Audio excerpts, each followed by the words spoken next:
قل يا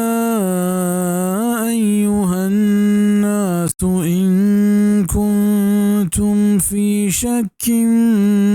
من ديني فلا أعبد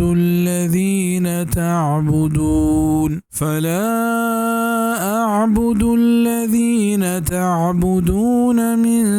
دون الله ولكن أعبد الله الذي يتوفاكم وأمرت أن أكون من المؤمنين.